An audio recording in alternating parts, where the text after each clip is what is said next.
High বন্ধুরা, WM গুরু স্টাডির পক্ষ থেকে সকলকে জানা আন্তরিক শুভেচ্ছা ভালোবাসা। আজকে আমরা যে বিষয় নিয়ে ডিসকাস করবো এটা কম্পিটিটিভ এক্সামে, বিশেষ করে পুলিশ বা ফুড এসআই সামনে যে এক্সামগুলো আসছে, তারপরে পিএসসির বিভিন্ন এক্সাম, ঠিক আছে, সেই প্রশ্নের জেনারেল নলেজ মানে প্র্যাকটিস সেট থেকে তুলে ধরছি। তো প্রথম প্রশ্ন হচ্ছে যে অজিত নিরান, আর যে সমস্ত বন্ধুরা ভিডিও দেখছেন তাদের কাছে মানে তারা একটু লক্ষ্য রাখবেন যে কয়টি প্রশ্নের অ্যান্সার ঠিকঠাক দিতে পারছেন, ঠিক আছে। যদি এই প্রশ্নগুলো খুবই ইম্পর্টেন্ট, যেহেতু প্র্যাকটিস সেট থেকে তোলা। আচ্ছা, অজিত নিনান সম্প্রতি প্রয়াত হলেন, তিনি কে ছিলেন? সাহিত্যিক, বাদ্যকর, রাজনীতিবিদ, সঙ্গীতজ্ঞ? রাজনীতিবিদ। অবশ্যই রাজনীতিবিদ, সঠিক অ্যান্সার। বলছে সাংখ্য দর্শনের প্রবক্তা কে? গৌতমী, কনাদ, তারপর হচ্ছে কপিল, ঠিক আছে। আর ন্যায় দর্শনের প্রবক্তা হচ্ছে গৌতম, ঠিক আছে। সম্রাট আকবর, আচ্ছা এখানে একটা প্রশ্ন আছে, বলছে প্রাচীন ভারতের কোন শাসক ভারতের ইতিহাসে প্রথম সাম্রাজ্য নির্মাতা হিসাবে পরিচিত? মহাপদ্মনন্দ হচ্ছে নন্দ বংশের প্রতিষ্ঠাতা, ঠিক আছে। মানে মৌর্য বংশের শেষ শাসক বৃহদত্ত, তাই তো, বৃহদত্ত মৌর্য বংশের শেষ শাসক।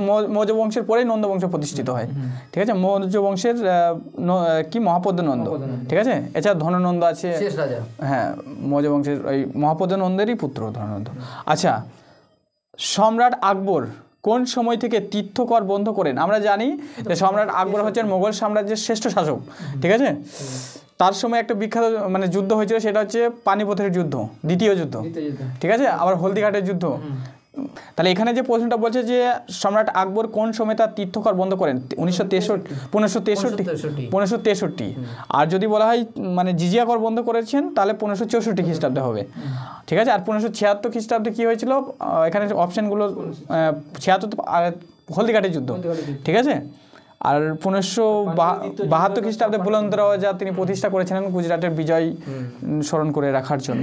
আচ্ছা, নিখিল ভারতের কিষাণ সভা কবে প্রতিষ্ঠিত হয়? 1934, 32, 36? হ্যাঁ, এটা নিখিল ভারত কিষাণ সভা 1936 সালে, ঠিক আছে। কোন আইন দ্বারা মুসলিমদের জন্য পৃথক নির্বাচন মণ্ডলী গৃহীত হয়েছিল? 1909 ইন্ডিয়ান কাউন্সিল অ্যাক্ট, তারপরে গভর্নমেন্ট অফ ইন্ডিয়া অ্যাক্ট 1919, এটা 1909 খ্রিস্টাব্দের ইন্ডিয়ান কাউন্সিল অ্যাক্ট। 1909 খ্রিস্টাব্দের ইন্ডিয়ান কাউন্সিল অ্যাক্টের মাধ্যমে হিন্দু মুসলমানের পৃথক নির্বাচনের দাবি করা হয়েছিল। আচ্ছা, 2011 সালে জনগণনা অনুযায়ী পশ্চিমবঙ্গের শিক্ষার হার কত পার্সেন্ট? 77.08, রাইট। আচ্ছা, ভারতের প্রথম কাগজ কল কোথায় স্থাপিত হয়? শ্রীরামপুরে। আচ্ছা, আর যদি বলা হয় চটকল তাহলে হবে রিসরায়। আচ্ছা, এটা একটু জানতে হবে যে 1832 খ্রিস্টাব্দে শ্রীরামপুরে ভারতের প্রথম কাগজ কল স্থাপিত হয়, সালটা হচ্ছে 1832, ঠিক আছে। আর 1855 সালে রিসরাতে ভারতের প্রথম চটকল স্থাপিত হয়। তাহলে 1832 খ্রিস্টাব্দে রিসরাতে কাগজ কল স্থাপিত হয়েছিল। আর 1855তে কী হয়েছিল? যে চটকল রিসরাতে স্থাপিত হয়েছিল। আর শ্রীরামপুরে ওইটা তো বললাম। আর 1818 খ্রিস্টাব্দে ফোর্ট প্লাস্টারের প্রথম কাগজ কল স্থাপিত হয়েছে। আচ্ছা, রিসরা আর শ্রীরামপুরটা একটু মাথায় রাখবে, ঠিক আছে। পুরোঘাট পর্বতমালার সর্বোচ্চ সিংহের নাম কি? জিন্দাঘাট, সঠিক অ্যান্সার দিয়েছো। আচ্ছা, এখানে বলছে যে শ্রীশৈলম বহুমুখী নদী পরিকল্পনাটি কোন নদীর উপর গড়ে উঠেছে? এটা কৃষ্ণা নদী। এটা মহাবালেশ্বর পর্বত থেকে উৎপত্তি হয়েছে, তাই তো। আচ্ছা, এটা পূর্ব বাহিনী একটা নদী, কৃষ্ণা নদী।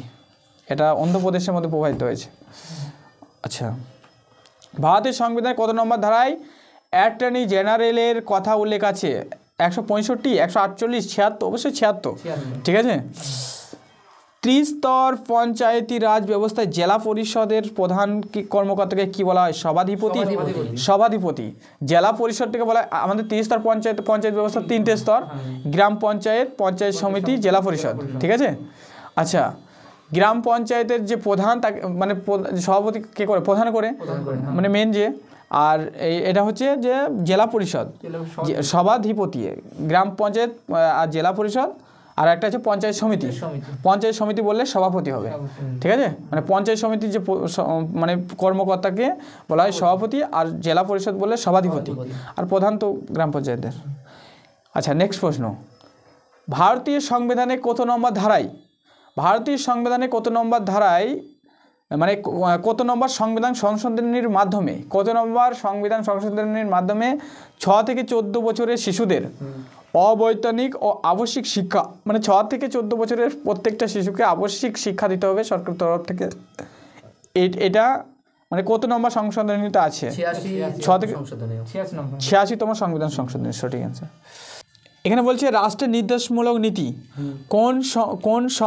কোন সংবিধান থেকে নেওয়া হয়েছে? America, Britain, Ireland, Canada. অবশ্যই আয়ারল্যান্ড থেকে, ঠিক আছে। আচ্ছা, আর যদি বলা হয় সেবি কবে প্রতিষ্ঠিত হয়? এটা হবে 1988 সাল, 1988 সাল। আর নাবার্ড নিম্নলিখিত কোন বিষয়ের সঙ্গে যুক্ত? এটা হচ্ছে গ্রামীণ অঞ্চলের উন্নয়নের জন্য। আর্জেন্টিনার রাজধানীর নাম কি? ব্রাসেলস, ক্যানবেরা, অসলো, তারপর হচ্ছে বুয়েন্স। হ্যাঁ, ক্যানবেরা হচ্ছে অস্ট্রেলিয়ার। আর এখানে বলছে এটা উত্তর হবে আর্জেন্টিনার রাজধানী হচ্ছে বুয়েন্স আয়ার্স, ঠিক আছে, বুয়েন্স আয়ার্স। আচ্ছা, আর নরওয়ের রাজধানী যদি বলা হয় তাহলে হবে অসলো। নরওয়ের রাজধানী অসলো। আর্জেন্টিনার রাজধানী বললাম বুয়েন্স আয়ার্স। অস্ট্রেলিয়ার রাজধানী ক্যানবেরা। বেলজিয়ামের রাজধানী হচ্ছে ব্রাসেলস, ঠিক আছে।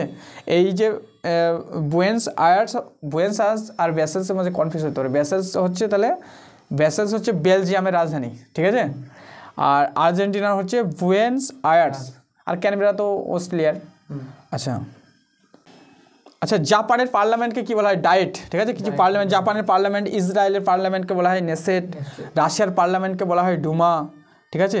আমাদের ভারতের পার্লামেন্টকেও কি বলা হয়? সংসদ, ঠিক আছে। আর বাংলাদেশের পার্লামেন্টকে বলা হয় জাতীয় সংসদ। আচ্ছা, আর আফগানিস্তানের পার্লামেন্টকে বলা হয় সোরা, ঠিক আছে। আফগানিস্তানের পার্লামেন্টকে বলা হয় সোরা। আচ্ছা, এখানে তো প্রশ্নটা বলেছে যে আফগানিস্তানের পার্লামেন্টকে কী নামে পরিচিত? অবশ্যই সোরা হবে। আর ডুমা বললে রাশিয়া, ঠিক আছে। আর নেসেট ইসরায়েল, ঠিক আছে। আচ্ছা, এখানে বলছে সেন্ট্রাল ড্রাগ রিসার্চ ইনস্টিটিউট কোথায় অবস্থিত? দিল্লিতে, ঠিক আছে। দিল্লি তো ভারতের রাজধানী। এখানে বলছে ইউএনইপি এর সদর দপ্তর কোথায়? নাইরোবি হবে এটার, ঠিক আছে, নাইরোবি। ডোনা গাঙ্গুলি কোন শাস্ত্রীয় নৃত্যের সঙ্গে যুক্ত? কুচিপুড়ি, ওড়িশি, ঠিক আছে।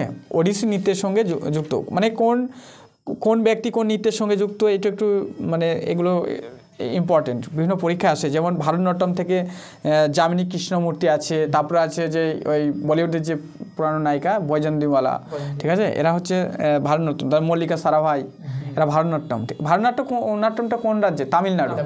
তামিলনাড়ু, ঠিক আছে। আর এই কুচিপুড়ি থেকে আছে রাজা ও রাধা রেড্ডি, ঠিক আছে, তীর্থনারায়ণ, তারপরে যে চিন্তা কৃষ্ণ মুরলি, এরা হচ্ছে কুচিপুড়ি। গুরু বিপিন সিং, তারপরে জাবার সিস্টার, এরা হচ্ছে মণিপুরি। আর ডোনা গাঙ্গুলি হচ্ছে উড়িষ্যা নৃত্যের সঙ্গে যুক্ত। আচ্ছা, ভারতের কোন বছর প্রথম অলিম্পিকে অংশগ্রহণ করে? 1920, 1928? 1920-তে প্রথম অংশগ্রহণ করেছিল, ঠিক আছে। আর 1928-এ হকি থেকে মানে প্রাইজ পেয়েছিল।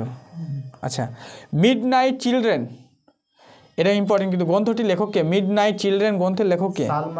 সালমান রুশদি। আন্তর্জাতিক সেবিকা দিবস পালিত হয় 12ই মে, 3রা মে, 15ই মে, তারপরে 24শে মে। অবশ্যই 12ই মে, ঠিক আছে। এই ডেগুলো একটু জানতে হবে। যেমন 30শে জানুয়ারি শহীদ দিবস, ঠিক আছে। মানে কোন দিনে কি মানে দিনগুলো আছে? 5ই সেপ্টেম্বর শিক্ষক দিবস, ঠিক আছে। 4 এপ্রিল মানে কোন তারিখে কি আরেকটা মানে আছে না, সেই 5ই জুন পরিবেশ দিবস, ঠিক আছে। 25 জানুয়ারি ভোটার, হ্যাঁ, আবার আছে 23শে ডিসেম্বর শিশু মানে কৃষি দিবস। এভাবে অনেকগুলো আছে, ইম্পর্টেন্ট আছে। মহাত্মা গান্ধী সমাধিস্থল কোথায় অবস্থিত?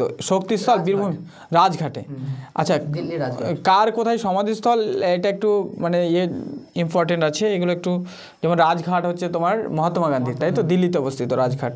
বীরভূমে হচ্ছে রাজীব গান্ধী, ঠিক আছে। রাজীব গান্ধীর 1991 সালে রাজীব গান্ধীকে হত্যা করা হয়েছিল। আর ইন্দিরা গান্ধীকে 1983 সালে, ঠিক আছে, অর্থাৎ এর হাতে গুলিতে হত্যা হয়েছিল।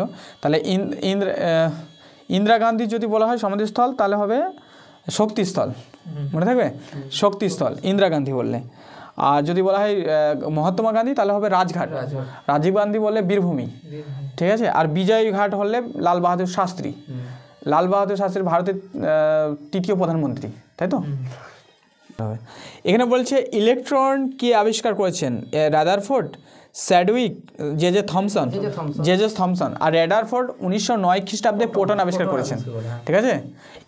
মানে তিনটে পরমাণু আছে, ইলেকট্রন, প্রোটন আর নিউট্রন, তাই তো। রাদারফোর্ড 1909 খ্রিস্টাব্দে প্রোটন আবিষ্কার করেছেন, আর নিউটন আবিষ্কার করেছেন স্যাডউইক, জেমস স্যাডউইক, ঠিক আছে। অনেকে চ্যাডউইক উচ্চারণ করে।